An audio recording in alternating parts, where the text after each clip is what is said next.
وبركاته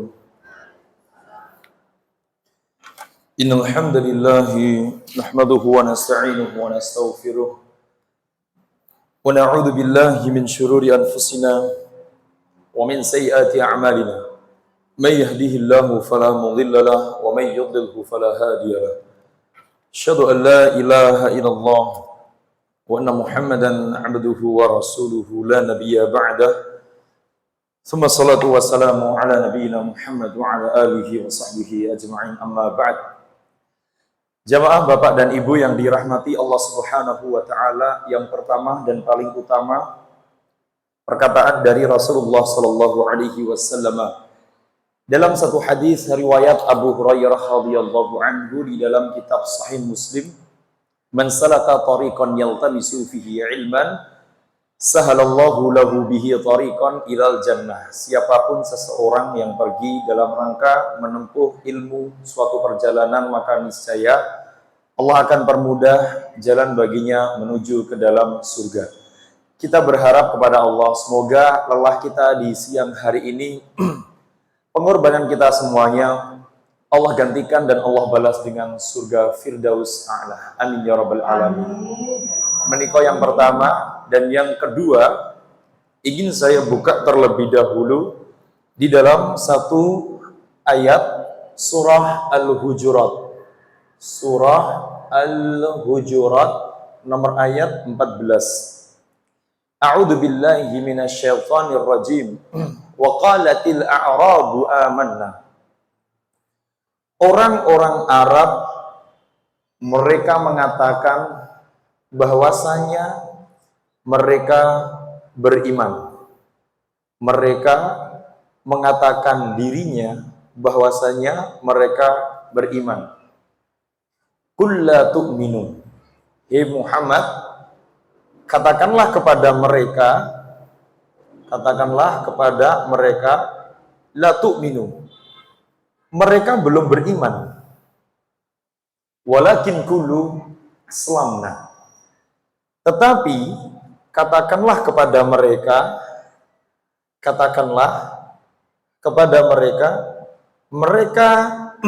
hanya sekedar Islam. Walamma yadkhulul imanu fi qulubikum. Dan katakanlah kepada mereka, sesungguhnya iman belum masuk ke dalam hati mereka. Wa in tuti'ullaha wa rasulah la yalidkum min a'malikum syai'a. Sampai mereka taat kepada Allah dan kepada Rasul. Niscaya itulah amal la yalidkum, yang tidak akan Allah kurangi sedikit pun. Innallaha ghafurur rahim. Dan ini merupakan satu ayat yang menjelaskan bagaimana keadaan orang Arab dahulu kala. Mereka yang menganggap dirinya sebagai orang beriman. Tetapi anggapan mereka dibantah langsung oleh Allah. Orang Arab mengakui bahwasanya mereka beriman, Allah langsung bantah. Hei Muhammad, katakanlah kepada mereka ki durung iman. Mereka belum beriman. Walakin qulu aslamna, mereka hanya sekedar berislam saja. Kalau mereka ingin beriman, maka jawabannya la walamma yadkhul imanu fi qulubikum. Iman mereka belum masuk ke dalam hatinya, dan supaya mereka masuk ke dalam hatinya keimanan itu, maka mereka harus taat kepada Allah dan Rasulnya. Kalimat dihadirkan dengan sebuah syarat, yaitu taat. Iman mensyaratkan kalimat masuk ke dalam hati jika muncul sebuah konsekuensi baru, yaitu taat. Berarti hukum yang kita bisa ambil, jika seandainya seseorang belum menghadirkan ketaatan kepada Allah dan Rasulnya, maka iman tidak akan mungkin dikatakan masuk. maka iman tidak akan bisa dikatakan menyatu dengan hati. Maka kita bisa mengatakan bahwa hati kosong tanpa iman. Berarti kata kunci dari ayat surah Al-Hujurat 14, iman dan taat, dua sesuatu yang tidak bisa dipisah. Siapapun yang memisah iman, hadirnya taat, maka taatnya dipertanyakan. Sebagaimana siapapun yang taat tanpa ada keimanan, maka keimanan pun juga buta. Hal ini mempertegas dengan keadaan bangsa Arab dahulu kala. Perkara ini memperjelas gambaran dari orang-orang Arab dahulu kala. Anggapan yang pertama kali adalah mereka mengatakan dirinya beriman, tetapi Allah membantah mereka ini gurung iman. Mereka hanya sekedar Islam.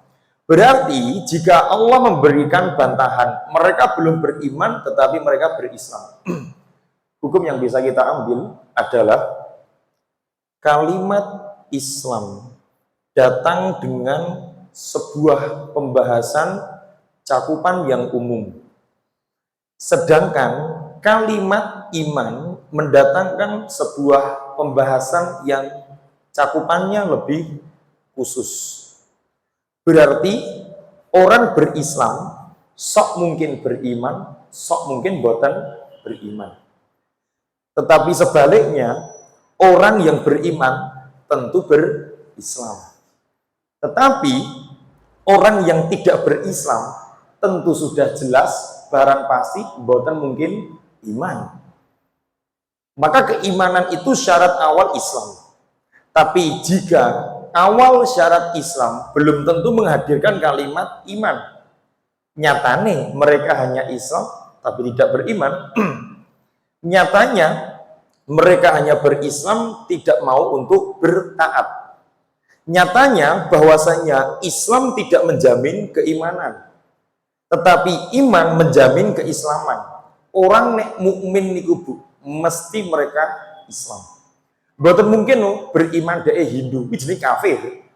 Tidak mungkin ada orang beriman tetapi dia Buddha, Majusi, penyembah matahari atau penyembah yang lain, itu kufur, bukan iman. Iman dan kafir itu hitam dan putih. Iman dan kufur depan belakang. Iman dan kufur terang dan gelap. Tidak mungkin bisa dicampur. Maka syarat keimanan menghadirkan kalimat keislaman. Tetapi keislaman belum menjamin seseorang untuk beriman. Itulah kenapa dalam surah Al-Baqarah, ya ayyuhalladzina amanu, hai orang-orang beriman, kutiba alaikumusiyam, telah ditetapkan, telah diwajibkan oleh kalian, yaitu puasa Ramadan. Karena sejatinya siapapun orang yang menjalankan puasa Ramadan, dia orang beriman. Tetapi dalam surah Yunus nomor ayat 51, ya ayyuhan nas, qad ja'atkum mau'idatum mir rabbikum, wahai orang-orang tanpa beriman, wahai orang-orang, telah datang ilmu dari Allah untuk dirimu sebagai pengingat dan nasihat. Berarti nasihat pengingat itu berlaku semua orang yang hidup di alam semesta. Mau dia Kristen, mau dia Nasrani, mau dia Hindu, mau dia Buddha, mau dia Islam, mau Islam kabangan, semua terkena hukum tuntutan untuk mendapatkan atau mencari ilmu yang Allah datangkan dengan Al-Quran. Tetapi jika Allah mengatakan ya ayyuhalladzina amanu kutiba alaikumusiyam, hai orang-orang beriman telah diwajibkan atas kalian berpuasa, sama artinya tidak mungkin melakukan puasa kecuali orang-orang beriman. Berarti hukum puasa tidak mungkin dilakukan oleh orang-orang yang tidak beriman. Itulah yang disebut dengan syarat iman menghadirkan syarat Islam. Tetapi wong Islam dereng jamin beriman. Maka banyak orang yang beriman separuh jiwa. Sangar nggih judulnya kaya judul Ahmad Dhani Sela on Seven nggih. Beriman separuh jiwa. Sangar niki kaya Dewan 19 mawon judulnya nggih.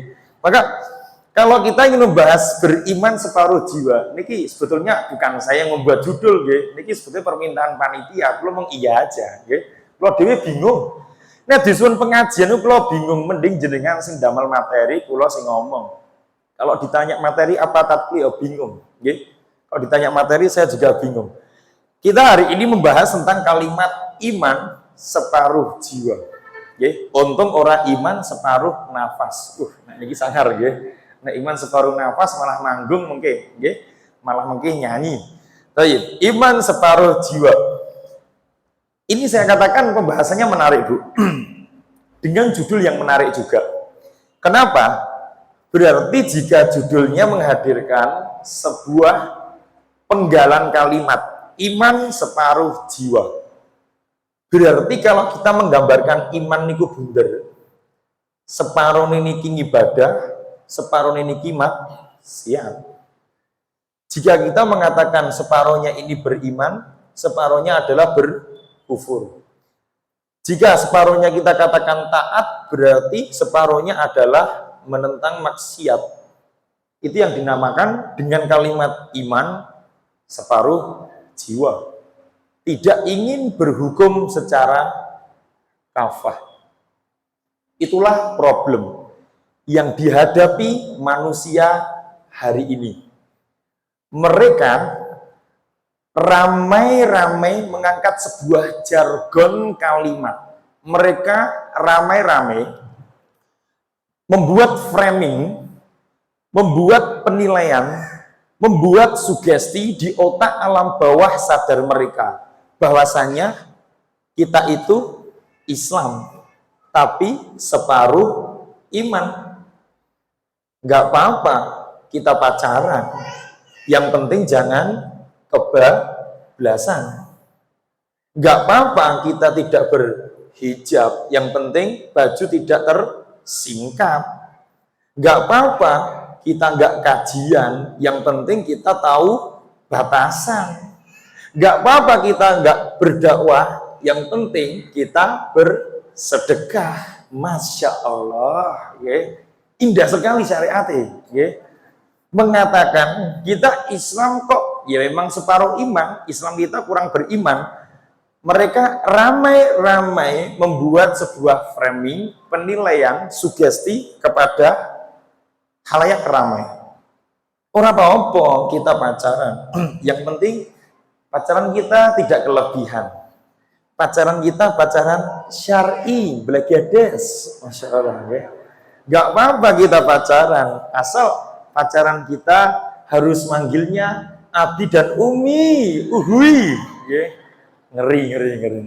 Gak apa-apa kita pacaran, asalkan kita harus komitmen. Kalau subuhan sebelum datang kita harus saling membangunkan untuk tahajud. Masya Allah, indah sekali.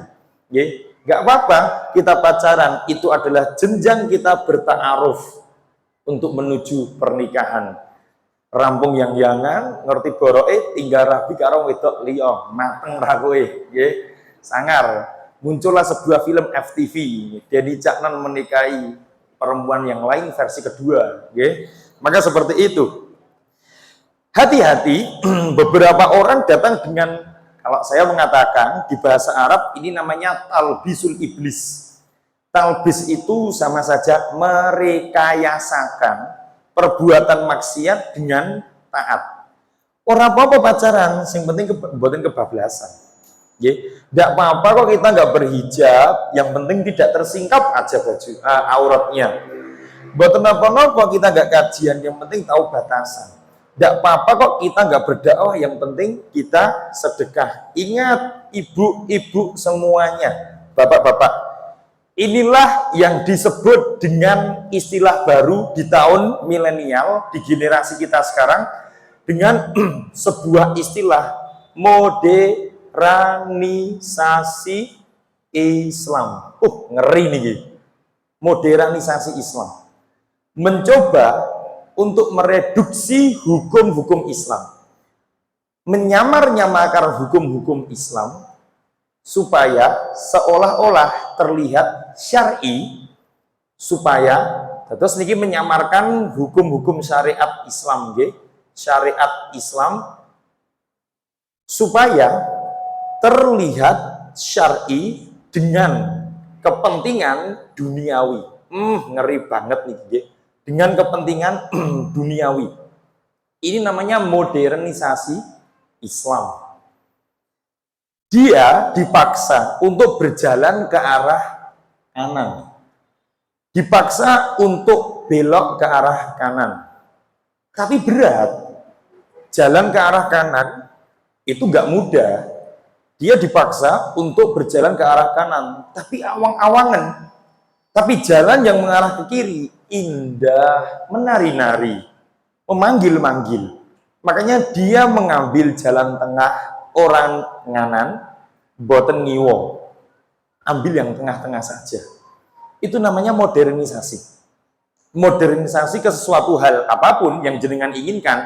Misal kalau kita berbicara tentang Islam, berarti memodernisasi Islam.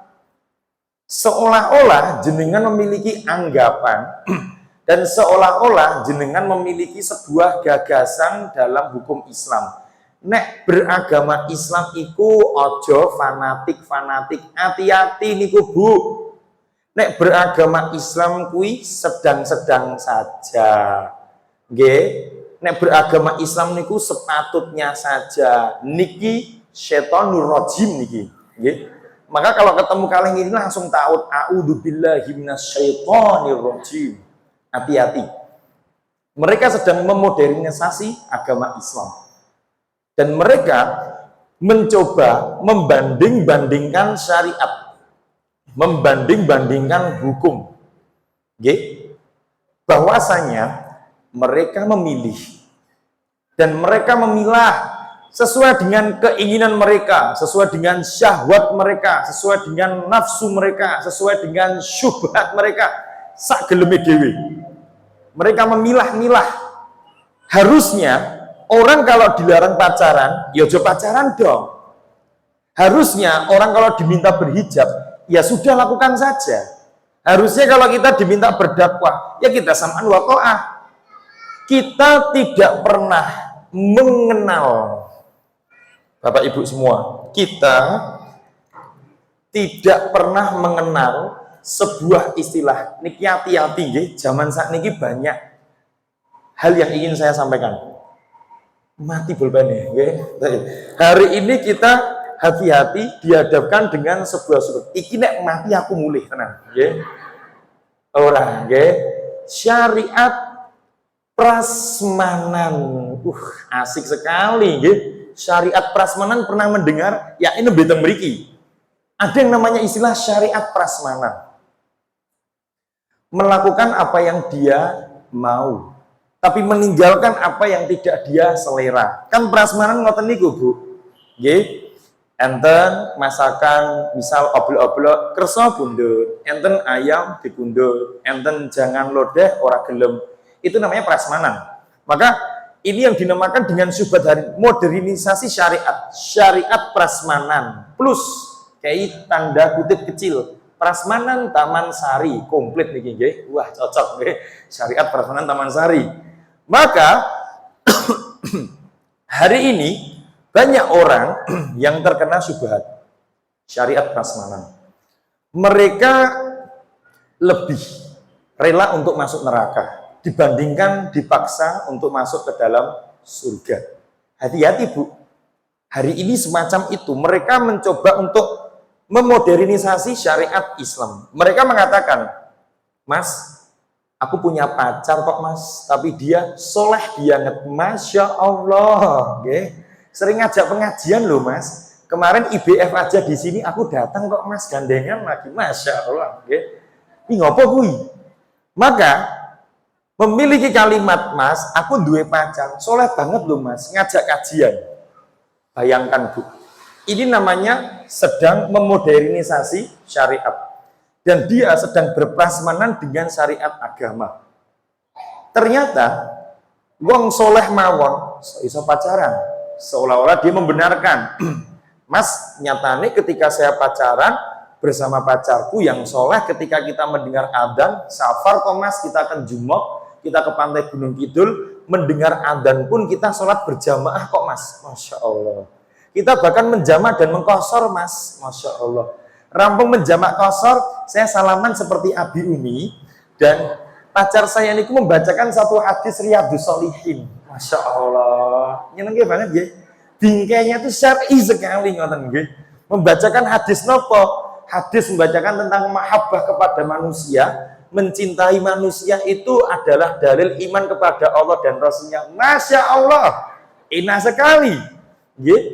Syariat jenengan kok jangan oblok-oblok ngoten. Semuanya diterak, digaprak sak senenge dhewe. Maka hati-hati Bu, memiliki sebuah kalimat yang ujungnya itu untuk memodernisasi Islam, memprasmanankan syariat. Mila kula ngomong, ini iman separuh nafas, separuh jiwa, iman separuh jiwa nek niki. Dia sholat, tapi dia pacaran. Pernah kan tak bahas bulan yang lalu, Bu, madzhab jumhur niku sepakat dengan hadisnya Ibnu Umar di Bukhari Muslim, la yakhluwanna baina rajuli wal mar'ati illa wa salisuhuma syaitan. Tidak diperbolehkan seorang laki-laki mereka bersendirian dengan satu wanita, kecuali pihak ketiganya adalah setan. Jumhur ulama membuat hukum, orang yang berkholwat, kholwat itu berdua-duaan, bahkan sampai derajat kepada sholat wajib saja, sholatnya hukumnya menjadi batal. Mboten angsal, amergone niku bukan siapa-siapanya. Misal wong lanang wedok yang jangan tentang mangu mendengar adzan. Mas, saatnya kita bertakwa kepada Allah. Sudah dikumandangkan adzan. Hayya 'alas shalah, la haula wala quwata illa billah. Hayya 'alal falah, la haula wala quwata illa billah. Kita berdoa, Mas, kita berangkat ke sholat masjid. Insya Allah adikku sayang. Masya Allah, sangar ya, sangar. Maka sholatnya dia berdua batal. Jumhur ulama tidak ada khilaf. Kenapa? Mereka dalam kondisi berdua-duaan. Buat tenang sal.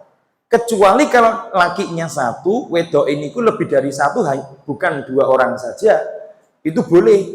Misal lakinya satu, cewek empat, berarti yang empat, poligami berarti ya. Ini poligami versi pacaran loh, nggih. Maka ini kalau jenengan mengatakan wedok papat sih buat napa-napa, itu bukan menjadi permasalahan pembatal. Maka seseorang mengatakan, Mas, pacarku soleh, apakah itu pembenaran? Tidak juga. Hati-hati. Beberapa orang niku datang dengan syubhat yang baru. Aku punya kenalan kok. Kenalanku itu seorang hafid Quran. Masya Allah. Hafid Quran. Tapi dia suka ngajak jalan. Tapi kalau ngajak jalan, suka ngajak bergandengan tangan. Masya Allah. Bergandengan tangan. Bahkan di saat kondisi tertentu lebih dari bergandengan tangan. Tapi aku sih percaya aja sih ya, karena dia kan hafid Quran, penghafal Quran. Jadi aku amanah insya Allah. Masya Allah. Prasmanan Taman Sari, syariat ngoten niku. Dia memprasmanankan syariat hanya dengan dia yakin menaruh amanah kepada seseorang laki-laki yang dia anggap hafid Quran. Bayangkan, hafid Quran mau ngejak yang jangan. Apa meneh sing ra hafid Quran? Hello, Bu, jenengan pirsa, Pak, indikator orang dikatakan soleh, ketinggal, indikator dikatakan jenengan soleh, indikator jenengan dikatakan soleh ialah bukan hanya sekedar matur suwun, indikator dikatakan seseorang soleh, sayang, alhamdulillah, hari ini kita belajar ilmu kebatinan, indikator seseorang dikatakan soleh itu tidak hanya sekedar menghafal Al-Quran, tidak hanya saja menghafal Quran. Indikator seseorang dikatakan soleh itu bukan hanya menghafal Quran saja, Bapak Ibu, tapi dia harus juga mengamalkan isi Quran. Tidak boleh juga jenengan mengatakan indikasinya sebagai kalimat usoleh hanya dengan menghafal Quran, boten, ya harus diamalkan dong. Maka tolong jangan tergesa-gesa dalam mengolah cinta. Matur suwun, Bu. Baik, jangan tergesa-gesa untuk mengolah cinta. Jenengan pirsa boten. Cinta itu menghasilkan dua sisi. Yang pertama ialah cinta yang menguatkan. Yang kedua ialah cinta yang melemahkan. Ini semuanya akan terbentuk dengan bagaimana cara Anda mengawali. Jika orang mengawali dengan cinta yang halal, maka dia akan menguatkan dalam segala kehidupan. Tetapi jika seseorang mengawali dengan cinta yang haram, matur suwun, cinta yang salah, maka cintanya itu akan melemahkan sepanjang hidupnya. Maka hati-hati dengan cinta. Jika belum siap untuk membuka hati kepada laki-laki lain, jangan pernah dibuka hati jenengan. Kalau belum siap untuk menikah, hanya akan melemahkan saja. Kuliah harusnya spirit, semangat. Jadi ngiling-ngiling wong lanang, meletre bu. Jadi orang lulus-lulus. Karena dia belum menikah. Tapi kalau dia kuliah, dia mengenal cinta, langsung menikah. Semangat 45. Nggih. Kuliah mlebune jam 8, tekone nggon kampus karo bojone jam 5 esuk. Masya Allah. Jebule bojone Pak Bon kampus. Nggih. Maka orang kalau belajar kuliah menikah semakin semangat. Itulah kenapa Umar bin Khattab menafsirkan dalam surah Hud nomor ayat 6, wa ma min dabatin fil ardi illa 'ala Allahi rizquha. Semua binatang melata di atas muka bumi akan Allah jamin rezekinya. Umar menafsirkan tafsiran ini bahwasanya seorang laki-laki jika menghendaki untuk sukses dalam karirnya, kaya dalam ekonominya, hebat dalam pekerjaannya, awalilah pertama kali dengan menikah. Maka menikah niku mendorong untuk kaya. Dulu saya praktekkan juga. Saya menikah niku masih mahasiswa, belum punya pekerjaan, nggak punya tabungan, belum lulus. Saya yakin dengan menikah, insya Allah, pulau akan hebat karirnya. Bener bu, saya masih mahasiswa S2, baru 10 bulan belajar, pulau rabi. Habis menikah, Masya Allah, langsung jeblok sirai. Ranek duit, ranek gawian, mumet sirai. Akhirnya pulau kudu kembali lagi ke Sudan. Bapak mertua tanya, lah nanti gimana anakku ini nanti kalau Mas sudah balik ke Sudan, dia pulau kondurke jenengan meleh, ya memang seperti itulah. Maka nek pengen untuk mendapatkan kehebatan dalam karir, menikah dulu, baru awali karir-karir yang lain. Mila aja kerja sih, rabi sih, tapi nganggur wae. Insya Allah remuk awakmu, insya Allah. Maka cinta itu ada dua, yang pertama menguatkan, yang kedua ialah melemahkan. Maka banyak orang yang hari ini, Masya Allah, mereka menjadi seseorang soleh sekuler. Ada pula seorang akhwat salihah sekuler. Maksudnya bagaimana? Bingkai mereka Islami, tetapi selalu memuaskan diri. Mereka di beberapa waktu taat, tetapi di kala-kala waktu mereka maksiat. Hijabnya lebar, hijabnya panjang, dia berkaos kakian, kolot-kolot cadaran, Masya Allah. Tapi dia pun juga mengetahui cinta di atas sajadah. Kita judul bioskop ini di atas sajadah apa nih ngasih dorami menantri nonton apa nih Maka hati-hati, inilah yang dinamakan dengan yang namanya beriman separuh jiwa. Seolah-olah mereka memodernisasi Islam. Mereka memiliki sebuah pandangan hukumnya yaitu syariat prasmanan, sageleme dewe. Kira-kira kersa untuk mengambil ya diambil, dia olah, kalau tidak ya sudah, apapun yang menurut dia itu enak untuk dilakukan ya dia ambil. Kalau menurut dia tidak memberi kenyamanan dalam hidup, maka dia tidak akan mengambilnya.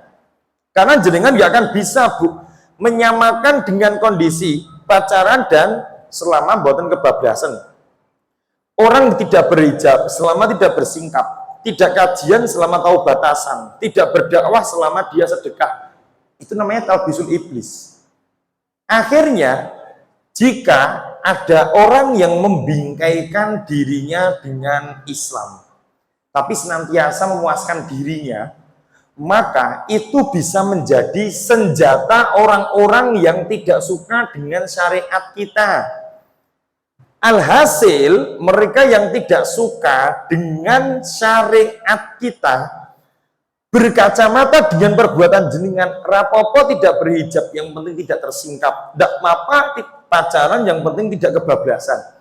Akhirnya mereka membuat statement, tuh kan, apa aku bilang, beragama itu nggak usah fanatik-fanatik. Nyatanya Itu lihat tuh si dia anaknya seorang ustadz, dia aja begitu kok. Mending kita yang bukan anaknya siapa-siapa, nakal aja, raurung ya padha lho, badala iki. Niki perkataan talbisul iblis. Jenengan nek ketemu ngeten iki langsung auzubillahi minasyaitonir rajim maca ayat kursi kobong deh insyaallah nggih. Hati-hati. Niki mentalbil iblis Kang. Kalimat jika menghadirkan tuh kan dalam beragama ki aja fanatik-fanatik. Tuh anake ustaz wae ngono kok. Awake dhewe mending wae nakal sisan, ra urung ya padha lho. Hati-hati dengan menggatangkan kalimat mendang-mending. Bu, Pak, jenengan pirsa. Mendang-mending niku mboten baik lho. Mendang, mending. Niku mboten sae.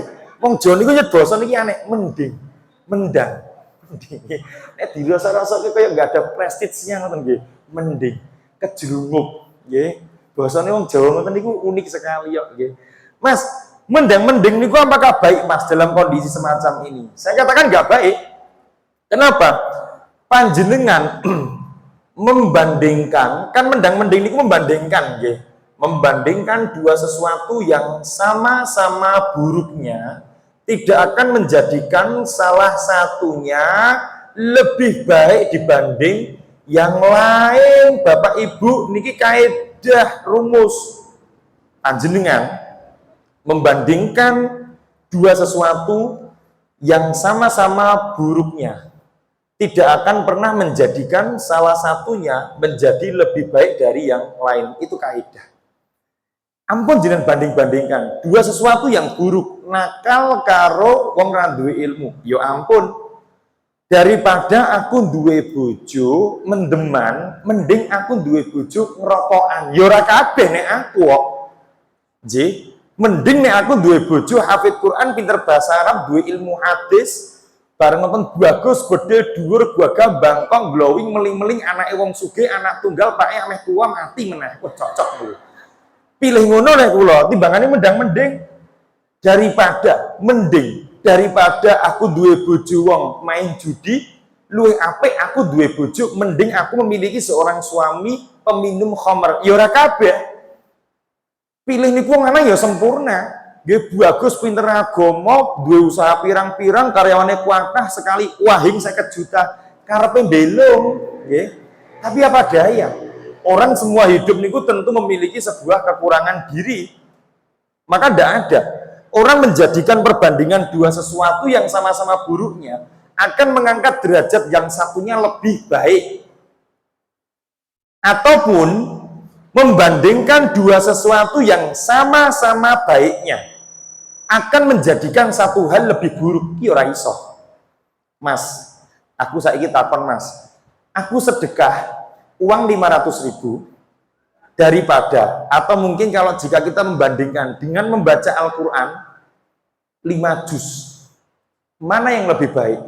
Kalau jenengan bertanya mana yang lebih baik, Pulau katakan semuanya baik, Bu. Karena dua perkara ini semuanya baik.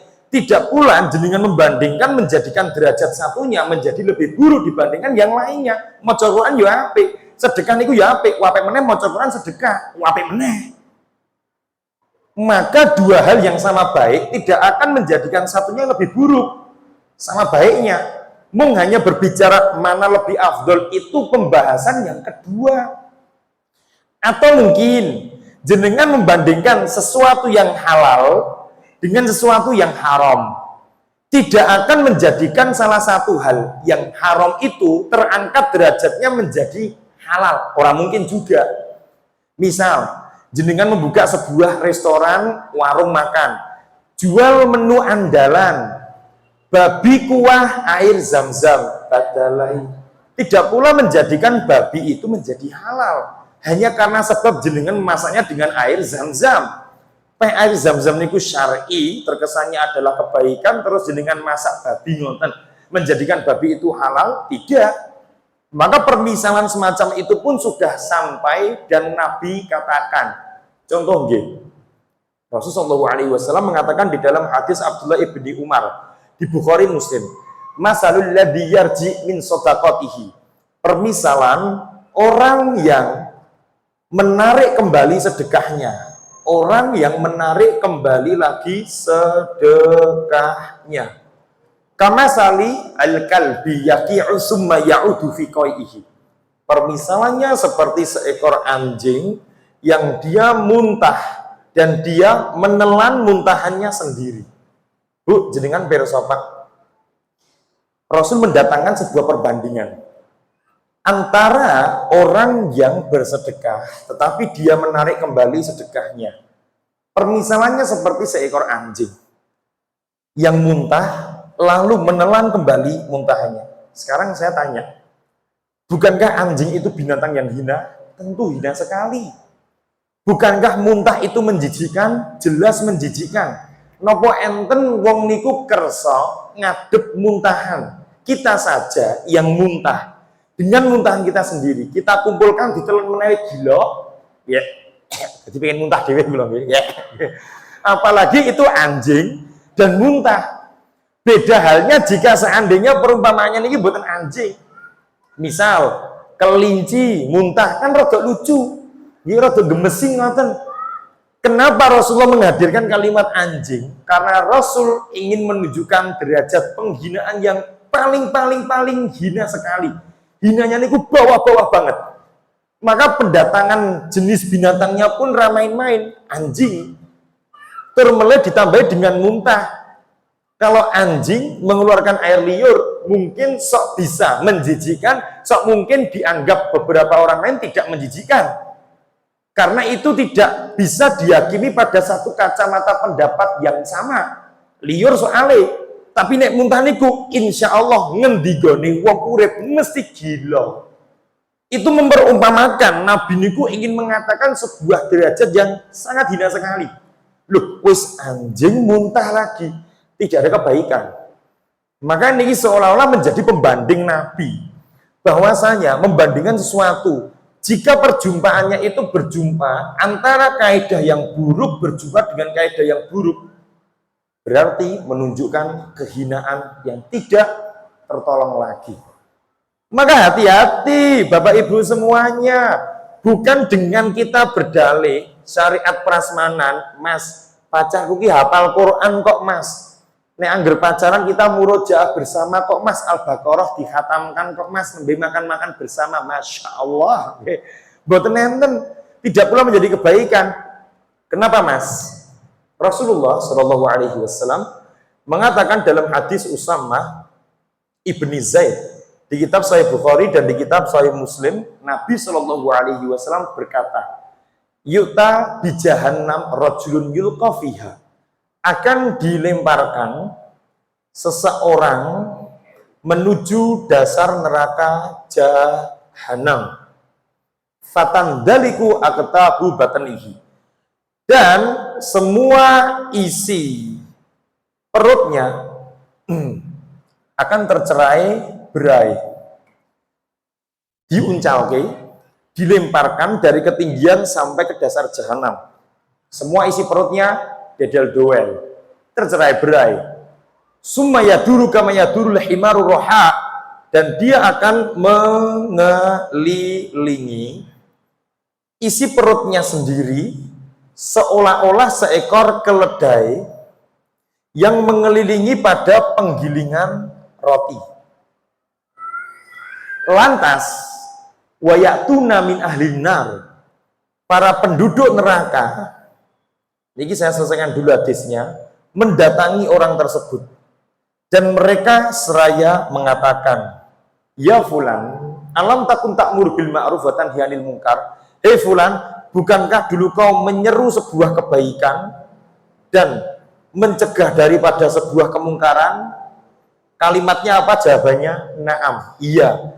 Tetapi saya dulu menyeru sebuah kebaikan, wala atihi, saya justru tidak mengamalkan. Wa kuntu nahaitu 'anil munkar, dan saya dulu mencegah kemungkaran, justru saya malah amalkan. Ini balasan bagi orang yang menyampaikan kebaikan, keilmuan, kebenaran, tapi ra ngamalke Bu, ngeri nggih. Mila dadi ustaz niku abot. Kenapa? Panjenengan memiliki komitmen yang besar, menyampaikan, tapi jenengan tidak diperbolehkan untuk melakukan. Nggih. Mengatakan pacaran rentuk, ya jauh pacaran dong. Mengatakan lagu tidak boleh, ya jangan mendengarkan lagu. Maka komitmen bagi orang-orang yang menyampaikan kebenaran, mencegah kemungkaran, dia diminta, dituntut harus melakukan sesuai dengan ucapan lisannya. Ngeri. Jadi ustadz niku abot, mending di jamaah bebas, yura bebas oke, kabeh wong ya ora penak bebas. Semua memiliki hukum masing-masing. Tetapi hanya saja orang yang menyampaikan memiliki komitmen yang lebih tinggi. Maka ini dalil, Bu. Tuntutan konsekuensi dari ucapan itu besar. Sebagaimana beberapa orang niku diberikan tuntutan atas lisan. Karena beberapa hal, lisan itu fungsinya adalah sebuah doa. Lisan fungsinya adalah sebuah doa. Contohnya ngeten. Rasulullah SAW mengatakan di dalam hadis Jabir bin Abdullah di kitab Sahih Muslim, Rasul mengatakan la tad'u ala amwalikum wa anfusikum wa ahlikum. Hai manusia, janganlah berbicara yang buruk kepada keluargamu, anak istrimu dan harta-hartamu. Fa innahu la yuwafiqu minallahi sa'atan fayustajaba lakum. Karena engkau tidak tahu kapan kamu berbicara, sedangkan Allah mendengarkan, diberikan ijabah dari perkataanmu. Berarti Bapak Ibu, ini dalil pelarangan untuk berbicara sak senengi dewi niku mboten asal. Jangan mengucapkan kalimat yang buruk label kepada anak. Anak nilainya buruk, kita labelin anak bodoh, anak lelet, anak pahpoh, orang mudingan. Ingat, itu doa jenengan. Allah akan berikan ijabah. Kalau jenengan ingin anak belajar baik, jangan dipaksa. Meskipun boleh memberikan target, tapi jangan berlebihan. Le, kamu kalau SD 6 tahun, kalau nggak hafal 30 juz, tak coret kakakmu, le. Sangar. Bapak EWW juz. Ekrok 5 wera rampung-rampung kok. Ngeri mentok, Pak. Terkadang kita itu memiliki penyakit yang disebut dengan penyakit otoriter dalam mendidik anak. Anak itu dibebankan dengan banyak target, tapi orang tua pun sendiri sebetulnya tidak mau untuk berbenah sebagaimana yang diinginkan kepada anaknya. Maka jika kita berbicara buruk, terkadang itu adalah penamaan doa. Maka hati-hati, Bu, lisan itu doa. Sebagaimana orang tua melisankan nama-nama anak mereka, yang terkadang nama itulah adalah doa dari orang tua. Dan jika sudah dihadirkan sebuah nama, maka dia memiliki komitmen yang besar untuk selaras dengan nama yang diberikan atas orang tua terhadap dirinya. Contoh, diberi nama Muhammad. Ini kan doa supaya akhlaknya seperti Nabi Muhammad. Diberikan nama Ahmad supaya adabnya terpuji, karena Ahmad itu yang terpuji. Berarti wong duwe jeneng Muhammad itu komitmennya besar, seperti komitmen wong nyampe ke ilmu agama ora entuk menyelisihinya. Orang punya nama ilmu, nama Muhammad, ya dia harus pengajian, sholat. Jeneng Muhammad mosok mendem badalai nggih, ganti jeneng wae. Namanya Ahmad, dia harus bersedekah nggih, ora kok malah main judi slot. Jenenge Sidik yang disebut dengan sang dipercaya, ya kudu amanah. Mosok jenenge Sidik tukang dobel ngapus-ngapus, ndak boleh nggih. Maka itu sebuah bentuk pelanggaran matur suwun atas komitmen yang salah. Mila penamaan itu menghadirkan hukum amal supaya jenengan bisa selaras dengan maksud namanya. Mila duwe jeneng Muhammad, Ahmad ngoten niku medeni nggih. Medeni niku napa? Nek ra iso njaga nama apik sakralnya niku lho. Jeneng Muhammad tapi yang-yangan. Jenenge Aisyah buka jilbab, sangar nggih. Ketika mlebu sekolah solehah, ketika karo yange solehot, sangar. Ngeri. Jenenge Aisyah. Ge Aisyah Al-Humairah meneh jenenge puh. Nek gua di wong tuane tak bancaki tak gawe jeneng Samikem, semoga selalu mingkem nggih. Jeneng kok ya kaya ngono, amalnya ndak selaras. Mila jeneng Muhammad iku ngeri. dituntut harus berbuat baik. Lah kecuali jeneng-jenengan ranek maknane, misal jenenge Hendro, lagi bebas ane mendem. Niki ameh main judi bebas, niki ameh dusta pun bebas. Mila ora nek jeneng artine masalah ya nggih. Ya ora terus ngono badal ae nggih. Artinya semua penamaan itu adalah lafaz dari doa dari orang tua. Makanya Bapak Ibu semua komitmen orang yang menyampaikan ilmu agama yang jenengan harus pulang untuk beramal. Jangan dilanggar. Maka niki adab bagi siapapun orang yang dia menyampaikan kebenaran, mencegah kemungkaran, justru dia melakukan kemungkaran dan meninggalkan kebenaran. Diuncalkan dari ketinggian, di dasar jahanam, isi perutnya tercerai-berai dan dia mengelilingi seperti keledai mengelilingi adonan roti yang digiling. Itulah ancaman bagi orang yang tidak bisa komitmen dengan ucapannya. Maka jika kita membicarakan komitmen dalam bersyariat, berarti menapa? Menafikan dari yang namanya prasmanan syariat. Mboten enten. Yang namanya kepentingan Allah itu ya harus kita wajib untuk dilakukan. Allah memberikan syariat hijab. Gimpun, jenengan berhijab mawon. Itulah pentingnya. Jika seseorang niku hidup dengan niat yang baik ataupun mungkin niat yang salah, yang sebetulnya kebiasaan bisa menjadi bentuk sebuah dari ibadah. Atau bahkan kebalikan, ibadah akan berkebalikan menjadi sebuah kebiasaan. Hanya karena gara-gara salah niat. Contoh Bu, jenengan makan malam, makan siang. Bukankah itu kebiasaan? Tentu itu kebiasaan. Tapi karena jenengan menghadirkan niat yang benar, bismillah, aku sebelum berangkat kajian MSR di Goro Asalam, aku tak makan siang dulu supaya nanti pengajiannya aku rasa orang ngantuk, makme ojo ngasih kurang minimal rong ceting. Masya Allah ya. Alhasil kebiasaan makan siang itu berubah menjadi amalan ibadah. Karena makan jenengan niatkan untuk memperkuat jasmani jenengan. Gen pengajian semangat. Tekan nenggon masjid Goro, lungguh buri, mojok, deprok, ngeces, ngorok. Masya Allah, malah turun. Mila wong warak niku ra penak Bu. Imam Daroni niku pernah mengatakan, idza ja'atin nafsu wa atishat sofal qalb wa raqqa. Orang kalau membiasakan untuk lapar dan dahaga haus, maka insya Allah hatinya selalu bersih. Itulah kenapa wong poso Ramadan moh maksiat, mergoni luwe karo ngelak, ora kok bermaksiat. Maka biasakan untuk tidak terlalu kenyang. Mau berangkat pengajian, ampun warak-warak.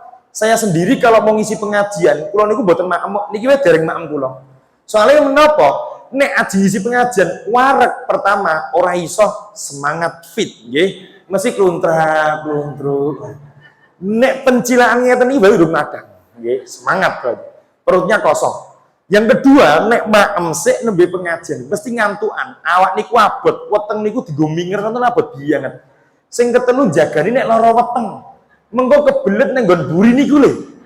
Apa ya lucu mosok ngisi 10 menit tenggen Masjid Guru Asalam MSR, ngapunten pamit teng ningking riyen nggih. Jamaah terus meneng ngoten nggih. Terus mengko dirasani ya Allah jubah sing kiwane teles ya Allah kan dadi omongan. Ngopo kae mau ya? Mah kula Bu, mila kula sadurunge ngisi pengajian perut harus kosong. Nah, nembe mengko bar kok mriki, nembe maem sing akeh, ngoten. Nggih. Maka jangan biasakan untuk kenyang nggih. Kenyang niku mboten baik. Orang banyak makan, banyak minum itu sebetulnya tidak menjadi kebaikan dalam syariat Islam. Nah, itulah kenapa mergone salah niat. Kebiasaan atau mungkin kebenaran niat yang baik, makan siang jadi pahala. Bismillah. Aku jam 8 malam mau tidur gage, mau tidur cepet-cepetan. Supaya nanti jam 2 pagi aku bisa terbangun fit semangat untuk sholat tahajud. Tidurnya jenengan, yang awalnya itu kebiasaan, Allah hitung dengan ibadah. Kenapa? Jenengan tidur diniatkan untuk memperkuat jasmani dan sholat tahajudnya niku fit dan semangat. Maka ibadah. Bismillah, aku mandi. Mandi itu kan sebetulnya bukan ibadah. Jenengan pirsa mboten Bu, di hadisnya Abu Hurairah radhiyallahu taala anhu di Bukhari Muslim. Hakun 'alal muslim ayyaktasila fi sab'ati ayamin yauman yaksilu minhu jasadahu wa ra'sahu. Hak yang harus wajib dilakukan seorang muslim tentang perkara mandi dalam 7 hari itu hanya cukup 1 hari saja, yaitu pas Jumatan. Dia dituntut harus mencuci badannya dan mencuci rambutnya. Jenengan pirsa, jebule adus niku ora wajib. Wajibe adus niku mung sedina tok dalam 1 pekan iki dina Jumat tok. Nek ameh salat Jumat untuk laki perempuan kabeh. Berarti adus niku ora wajib. Yes. Nggih. Ngirit sampo, ngirit sabun.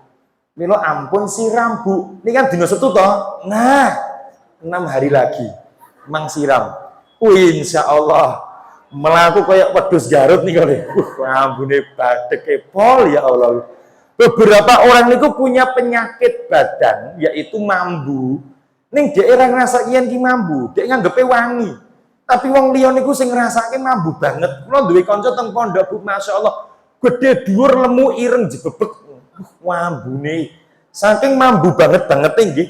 Teman-teman niku memanggil karapae niku babi yo, masyaallah tenan kancaku yo nganyelke doano nggih. Celukane bi babi ngoten niku. Lah, orang ini nek teko ngoten niku mambune ya Allah ora ketulungan. Jauh ngoten nggih, jarak 5 kilo nembe teng ngarep Zayed teng mriki mambu banget tok nggih. Mambu banget niku. Beberapa orang kan punya ngoten niku nggih. Jadi orang ngrasake mambu untuk dia sendiri, tapi kancane niku ameh semaput kabeh.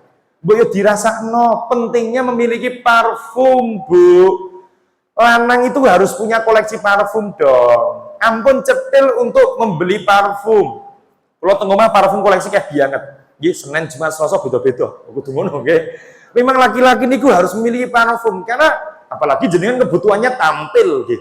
Harus dalam kondisi yang baik, segar. Itu penting sekali karena tidak semua orang niku mau untuk mencium bau jenengan yang kurang sedap. Nggih. Beberapa wong niku nek wis kemeringet katanya diplek-plek diambu. Masya Allah, ya Allah, fabi ayyi ala. Rabbikum atukadiban. Masya Allah, nikmat sekali nggih. Ambune kaya uyah jaran niku saestu nggih, gek jemek-jemek niku. Gek terus wulune kriting-kriting niku melambe-lambe. Weh, nggih bayangkan. Gilani banget nggih. Kowe iki ngerti gilani yo mbok cetak-cetake to Mas nggih. Namanya juga ilmu. Maka mandi niku adalah kewajibannya 1 hari saja. Tidak ada kewajiban yang lain, Bu. Tapi kalau hari-hari jenengan mandi diniatkan ibadah, maka kebiasaan menjadi bentuk pahala. Bismillah, aku sebelum berangkat kajian MSR aku mandi supaya wangi, supaya seger. Itu ibadah. Kalau dewa sadurunge mriki adus e. Kota Solo panas biang tok. Masya Allah, nggih. Jenengan pirsa niki matahari, niki Solo, niki bumi. Solo teng mriki, Bu. Panas banget. Hari ini 41 derajat. Ya Allah, nggih. Niku munggah 2 derajat ngoten nyeplok endhog ning ngarepan niku wis mateng kok, Bu.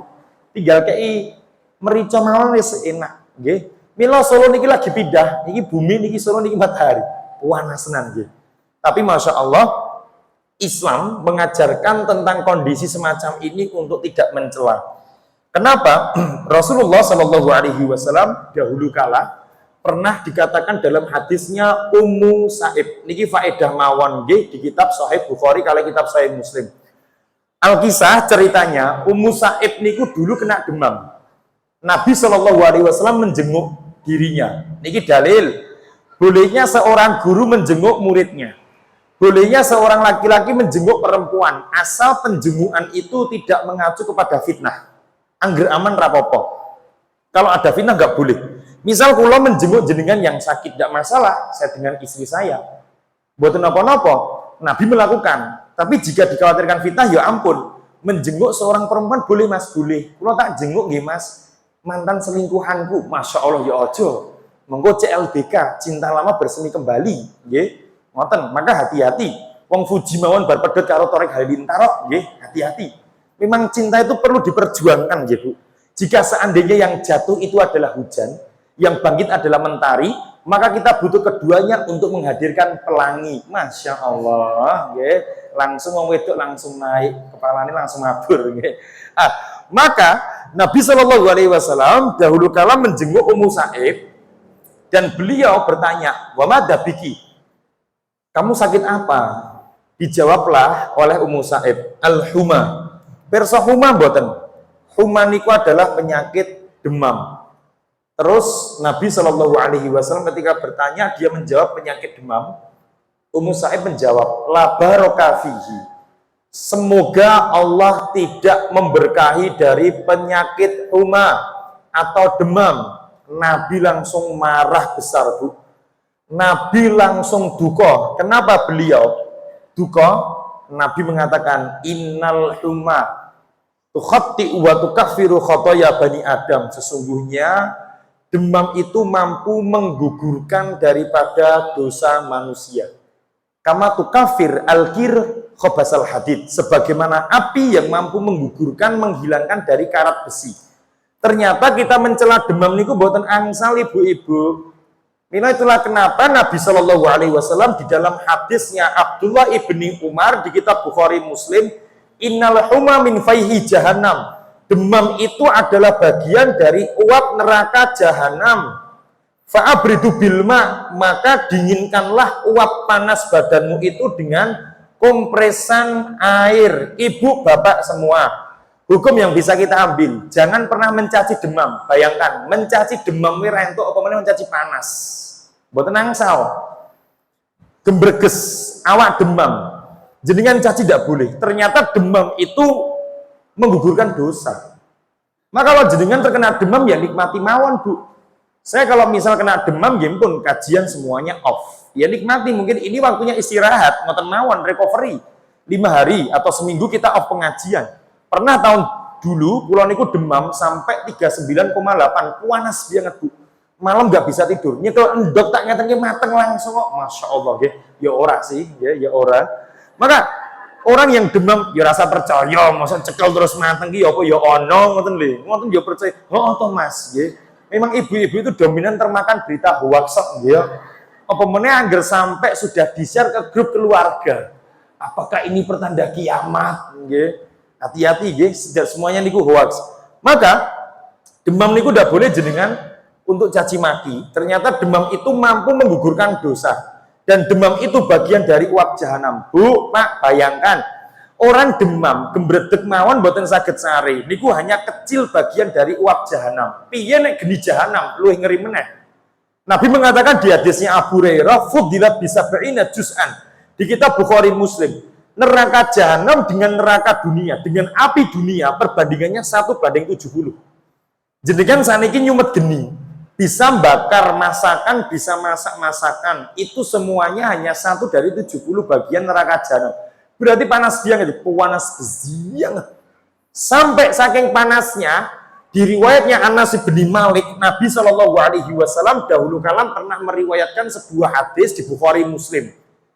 Neraka jahanam niku pernah sambat, Bu. Jebule sing sambat niku ora ngger menung sotok. Neraka jahanam niku pernah sambat, akalat ba'di ba'do. Wahai Allah, api dalam badanku telah membakar badanku yang lain. Masya Allah, gitu. Jahanam, sejatinya jahanam itu api. Saking panasnya membakar bagian jahanam yang lain. Berarti jahanam itu panas senang, Bu. Panas sekali. Saking panasnya bisa membakar bagian dari jahanam yang lain. Fa'adinallahu bisyita'i wassaif.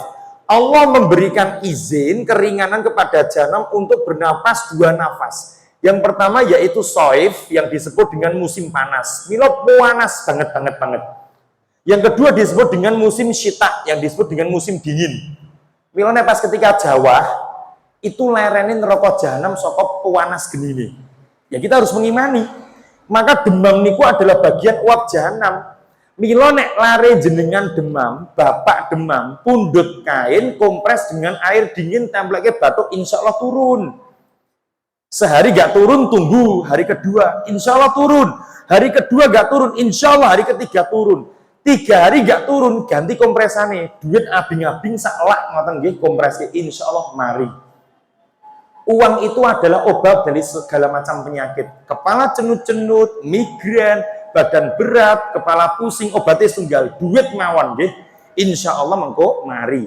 Mila urip niku ora kudu sugih, sing penting akeh duit ngoten mawon, nggih.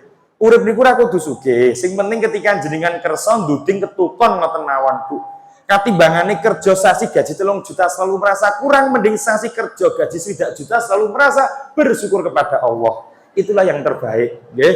Nek niku mboten perbandingan, Mas, kuwi jenenge ngejak padu, nggih. Apa ya ana 3 juta karo 1 juta bersyukur dan selalu merasa kurang, nggih. Maka bahwasanya demam itu bagian uap jahanam. Maka Bu, tolong jangan pernah mencaci maki cuaca. Solo saat ini panas, ngendi-ngendi panas. Rasulullah SAW pernah bersabda dalam hadis qudsi di riwayatnya Abu Hurairah radhiyallahu anhu. Di kitab Bukhari Muslim, la tasubud dahrat. Manusia, jangan mencaci maki musim. Ana dahru, karena sejatinya akulah sang musim. Aku di sini Allah nggih. Biyadihi uqallibul lail wan nahar. Di tangankulah aku gantikan siang menjadi malam. Malam menjadi siang. Maka Bapak Ibu tolong sekali-kali jangan sambat, jangan mencaci maki, jangan mencela cuaca. Panas jenengan ngarai, ya Allah ki nerakane bocor apa badalai ngeri tenan iki. Nek jenengan ngomong bocor berarti nek tukang tambal bane ngono. Mboten angsal, hati-hati itu perkataan menuju kekufuran deh. Mboten angsal. Maka jangan pernah mencaci musim. Kenapa? Karena Allah lah sang pemegang, sang pengendali musim. Allah lah yang mengendalikan siang jadi malam, malam jadi siang. Panas jadi anyep, anyep jadi panas. Makanya Allah itu sang pengendali cuaca. Maka siapapun yang menisbahkan kalimat pengendali bukan kepada zatnya Allah, dia kufur. Seperti bahayanya anak kita menonton acara televisi. Avatar The Legend of Aang, sang pengendali 4 elemen. Pirsa mboten, niku acara TV kufur, Bu. Mengendalikan elemen api, air, angin, tanah. Niku kufur banget. Yang mengendalikan api, air, tanah, angin itu hanya Allah. Liyane ra iso. Mila niki film haram disaksikan anak kita. Anak jenengan kalau sudah terobsesi, dijak dolan ning nggon pantai Baron, pantai Gunung Kidul, enek ombak terus tangan ini. Sangar nggih. Hati-hati niku. Sudah terkena dampak bentuk kekufuran film. Mila acara televisi niku medeni, Bu. Semuanya pelan-pelan mengkafirkan. Contoh, enek meleh jenenge film, judulnya nggih acara Pengabdi Setan. Badalai ini kafir tenan iki filme. Judulnya mawon Pengabdi Setan kok. Sing teranyar niku Susana malahan, nggih. Mila acara Indonesia niku medeni kabeh, ra nek sing aman. Sing aman nggih siji, Kapten Tsubasa kuwi tok, nggih. Kapten Tsubasa sing paling aman. Ditendang balik, kiper niku nubruk seminggu ra tiba-tiba, nggih. Ya wis ngoten niku. Filme marai jelehi tenan nggih. Ngoten niku saestu. Terus sinten juga niku nek nendang niku mbok 2 jam. Ngene terus. Meklok terus, orang gaju-gaju. Suwe banget sih. Saestu Bu Mila niku filme marai anyel nggih. Zaman cilik, biyen Nankatsu, saiki terus yang Spanyol ora menang-menang nggih. Gek lapangane bunder niku badala kayak ora tamat-tamat filme. Maka niki dalil bahwasanya tidak boleh untuk mencela dari kalimat cuaca. Loh Mas, oke kembali lagi. Berarti orang yang beriman separuh jiwa niku tercela, Mas. Ya saya katakan tercela. Kenapa?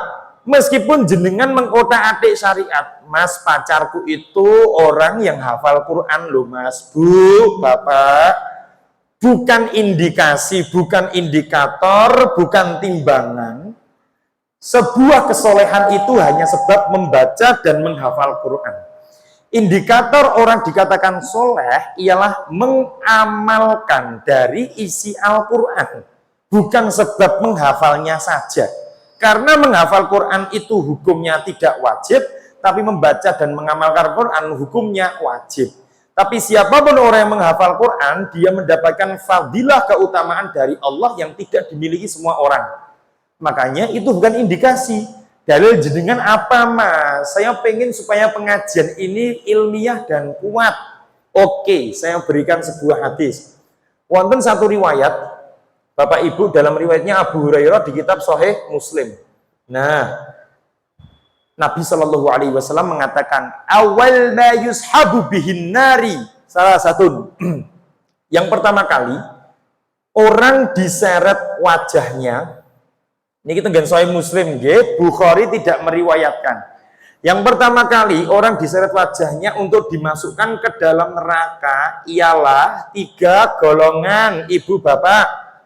Yang pertama, rajulun ustusyhida fi sabilillah. Orang yang berperang di jalan Allah, matinya mati syahid. Summa arafa ni'amahu fa'arafahu. Dia menghadap kepada Allah, diperlihatkan amal kenikmatannya, dan dia mengakui kalau dia berperang fisabilillah. Allah menanyakan langsung, mawon tak ringkes pakai bahasa Indonesia, ya fulan madza amilta, hei fulan, kamu sudah mengamalkan apa? Ya Rabbi inni qataltu li antakuna fik. Ya Allah, kula niku berperang untuk mengharapkan jalan jenengan supaya aku mati syahid menegakkan syariatmu. Apa jawaban Allah, Bapak Ibu? Kadzabta. Kamu tuh dusta. Kadzabta innaka qatalta li antuqal annaka jari. Kamu itu berperang supaya kamu itu mau dipanggil seorang pemberani, supaya kamu itu disebut sebagai seorang pahlawan. Summa yushab wajahu finnar, diseret wajahnya, masukkan ke dalam neraka. Ini yang pertama. Yang kedua, rajulun ta'allamal Qur'an wa 'alimahu. Seseorang yang menghafalkan Quran dan dia mengajarkan Qur'annya kepada masyarakat, kepada manusia. Ketika dia menjumpai Allah, ya fulan madza amilta, wahai fulan, kamu sudah beramal apa? Ya Rabbi, inni qara'tul Qur'ana fika wa 'allamtuhu.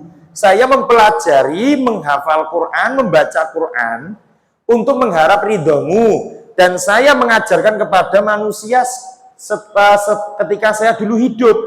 Lantas kata Allah Subhanahu wa taala, kadzabta, kamu telah berdusta. Innaka qara'tal Qur'an wa 'allamtahu li antuqal annaka qari'un, supaya kamu dianggap sebagai seorang qari, pembaca yang bacaannya bagus.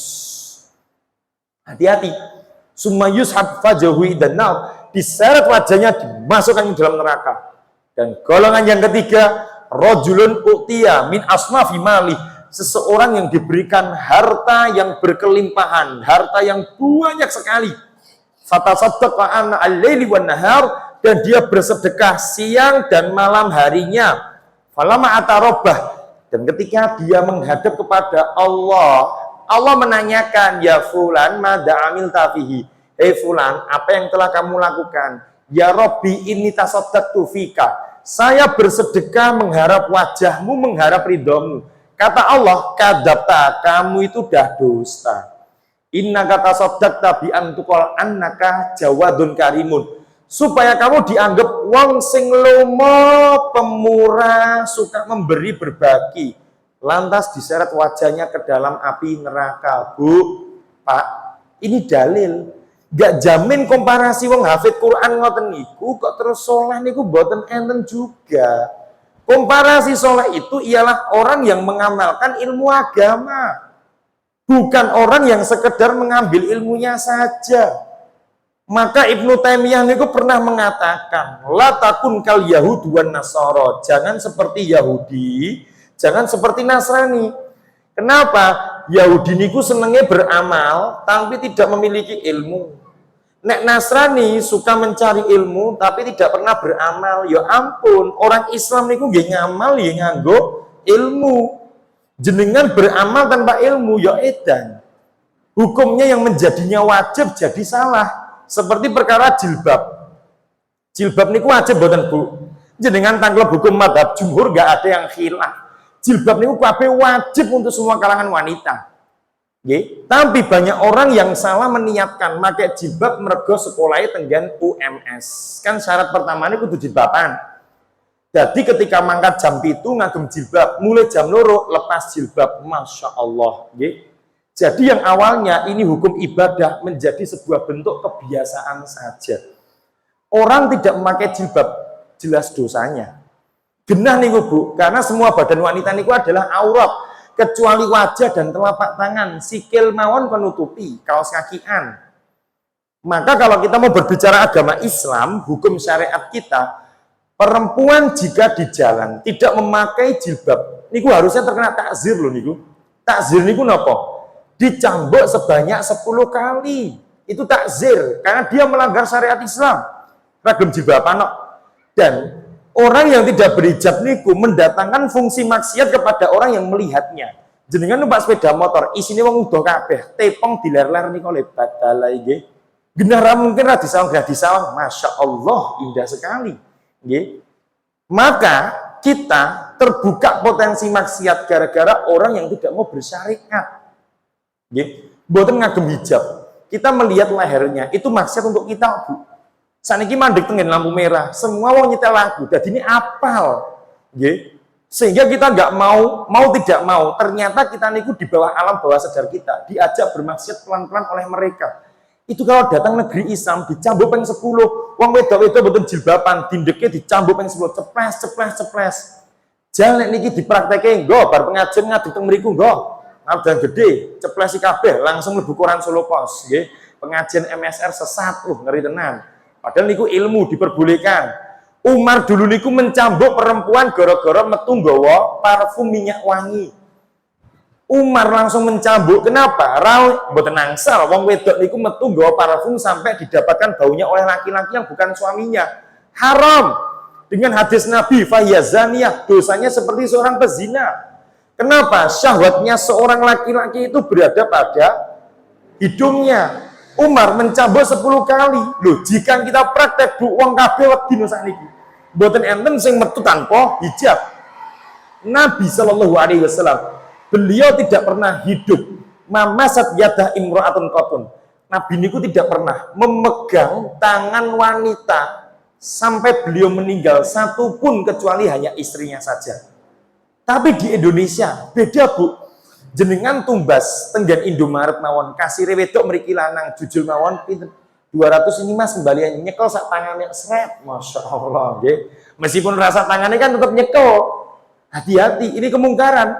Maka saya terkadang mendapati penjual itu juga respect dengan agama kita. Nggih. Uang kembalian diletakkan di atas etalase. Monggo Mas. Nah, dia tahu. Berarti dia bisa menghargai diri kita. Pentingnya menghargai kepada orang lain supaya tidak mendolimi dari orang-orang yang mungkin tidak berkenan dengan hadirnya diri kita sendiri. Maka kembali lagi bahwasanya komparasinya seorang soleh itu bukan hafal Quran saja, tapi dia mengamalkan isian Quran. Loh Mas, berarti orang menghafal itu justru bisa mendatangkan ancaman atau keselamatan ya Mas? Nah, pertanyaan yang sangat bagus sekali. Orang yang menghafal Quran, apakah melulu dia selamat dari ancaman akhirat? Tidak juga. Contohnya nggih. Di hadisnya Samurah ibni Jundub. Samurah ibni Jundub di kitab Sahih Bukhari dan di kitab Sahih Muslim. Kisah ketika Nabi diajak piknik jalan-jalan melihat adab kubur oleh malaikat. Sangar nggih. Nabi Muhammad niku ketika tidur didatangi 2 malaikat dibawa pergi untuk melihat kondisi adab kubur dan neraka. Niki Nabi Muhammad. Nabi niku sering nggih diajak jalan-jalan oleh malaikat. Seperti ketika beliau Isra Mi'raj. Beliau niku nembe sare tidur di atas kasur di Mekah. Tiba-tiba atap rumah beliau, atap kamar beliau niku terbuka. Sing teko sinten Bu? Jibril ngeri nggih. Pilone jenengan sare enek sing buka, iki ginah ramke Jibril. Iki maling nek kuwi. Nggih, ginah maling. Wih, Jibril teko, Pak. Jibril teko. Niku maling, Bu, insyaallah. Orang mungkin Jibril nemoni dhewe, nggih. Sinten awake dhewe niku? Kita bukan nabi, bukan rasul. Maka kula pernah ngisi pengajian. Ya unik pengajian ibu-ibu, nggih. Nek jenengan pernah nate teng Nurul Huda Kolomben, kula menjelaskan permasalahan tentang malaikat dan pekerjaannya. Kula bahas masalah Jibril, Mikail, Israfil, wis kabeh tak bahas. 2 jam kula menyampaikan rampung enten ibu-ibu tanglet. Kula ditakoni pertanyaan sing kula karir kula dadi ustaz dereng pernah ditangleti permasalahan ini. Sajendra jeng tanglet, nggih Bu, monggo. Jika seandainya tugasnya malaikat Jibril itu menyampaikan wahyu, dan sekarang Nabi Muhammad sampun sedo, wahyu sampun selesai. Sakniki tugasnya malaikat Jibril napa nggih Mas? Badalai. Apa ya aku ya mudeng? Mungkin tengok-tengok kah? Apa ya ngopi aku ya ora ngerti no. Jenengan menanyakan suatu pertanyaan yang fauqa lazim, bukan pada standar akal menjawab niku. Kula nggih mboten ngertos. Jenengan nek pengen ngertos mentang Jibril ki ambak mawon Bu. Kula nggih ngoten. Aku ora wani jawab no. Mosok takon pekerjaan Jibril nek Nabi sampun sedo ngopo? Tengok-tengok ya mbah kuwi ora mudeng aku ora nabi yo. Nggih.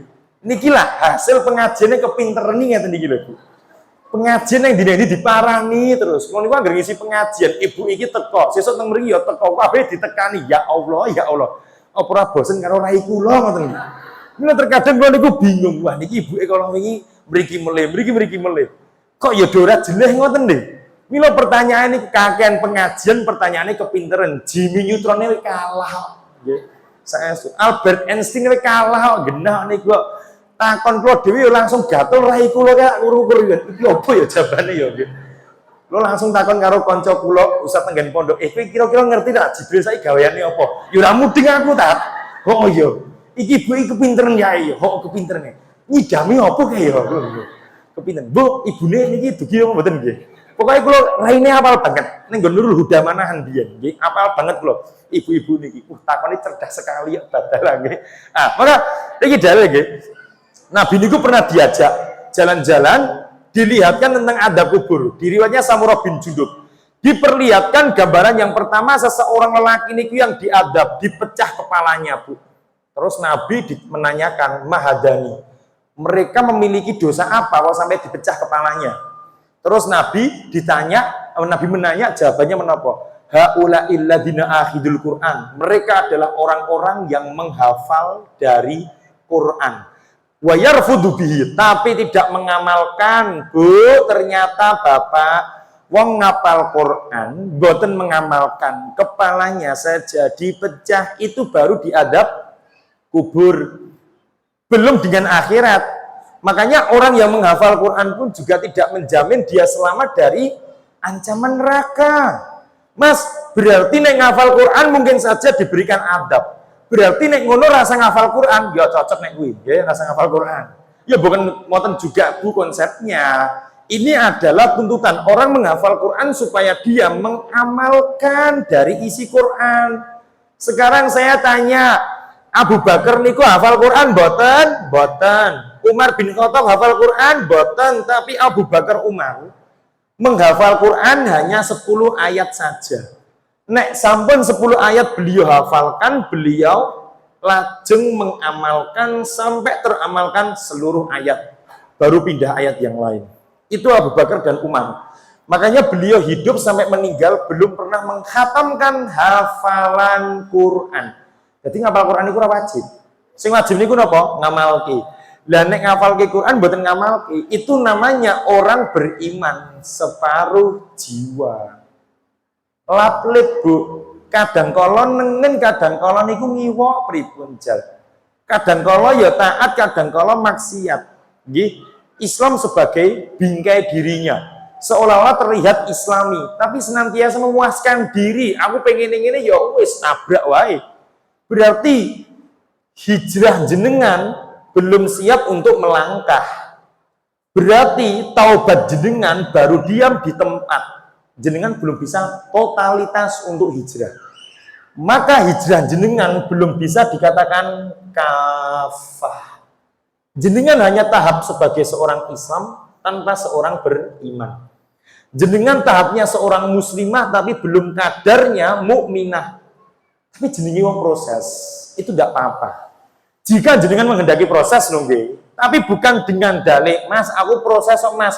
Bendino ya jane ya pengajian tanpa absen, tapi neng omah masih mendengarkan happy asmara. Opo meneh? Niku bukan proses. Jenengan memang belum siap untuk bersyariat. Jenengan masih berprasmanan dalam syariat. Jenengan masih beriman separuh jiwa. Maka keimanan jenengan belum sampai pada tahap yang kuat.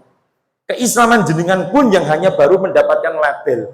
Tanpa mendapatkan label dari keimanan. Maka hati-hati Bapak Ibu, Mas, berarti untuk bisa menghindarkan dari kalimat beriman separuh jiwa niku napa? Kula tutup dengan satu ayat. Surat Yunus nomor ayat 57. Allah Subhanahu wa taala berfirman, niki jawaban paling akhir. A'udzubillahi minasyaitonirrajim. Ya ayyuhan nas qad ja'atkum mau'idatum mir rabbikum. Wahai manusia, telah datang pelajaran dari Rabbmu, dari Allah. Wasyifaa'ul lima fisudur, dan itu merupakan obat dari segala macam jenis penyakit hati. Wahuda, dan dia ialah petunjuk kepadamu, wa rahmatul lil mukminin, dan kerahmatan bagi orang-orang yang bermukmin. Bu, Pak, pembukaan suratnya ayatnya dengan hai manusia, bukan hai orang-orang beriman. Ternyata pelajaran Allah yang disebut dengan Al-Quran itu berlaku kabeh manusia, tanpa pilah dan tanpa pilih. Semua berlaku. Wong Kristen kudu sinau Quran. Orang Hindu harus bersyariat dengan Al-Quran, memindahkan agamanya menuju ke Islam. Semuanya. Maka Allah menghadirkan kalimat manusia. Umum, semua. Lanang wedok, cilik gede, sugih melarat, berpangkat MBA, semuanya harus kembali Quran, pelajaran Allah. Karena Quran ialah obat dari segala macam penyakit hati, dan dia petunjuk hidup, serta terakhir, penutupan. Sampun pembukaan manusia, mendapatkan pelajaran, penutupnya ialah kalimat rahmat, mengubah hukum bentuk manusia biasa menjadi manusia yang beriman, mengubah hukum Islam biasa atau Muslim menjadi kalimat mukmin. Berarti mukmin itu hanya akan hadir jika datang pelajaran dari Allah. Sedangkan pelajaran dari Allah itu ada dua. Yang pertama ialah Al-Quran, apa kata Allah. Yang kedua ialah sunnah Nabi yang dikatakan oleh Nabi Baginda Muhammad SAW. Dan dua komponen ini, dua perangkat inilah diringkas dalam satu kalimat yang besar dan mendalam, disebut dengan ilmu. Maka hidup nek duwe ilmu, insya Allah iman, insya Allah mukmin. Jika hidup tanpa ilmu, insya Allah cukup berislam tok, belum sampai tahap bermukmin, maka dia hanya memiliki keimanan, beriman separuh jiwa saja. Kenapa alasannya? Separuh jiwa, keimanan separuh jiwa. Mergo minimnya ilmu, kurangnya, rendahnya, dangkalnya ilmu, pemahaman kepada Quran dan sunnah. Orang yang bermukmin insya Allah bermuslim, tapi orang bermuslim belum tentu bermukmin. Itulah dari benang merah yang ingin saya sampaikan pada pengaosan di pertemuan kali ini.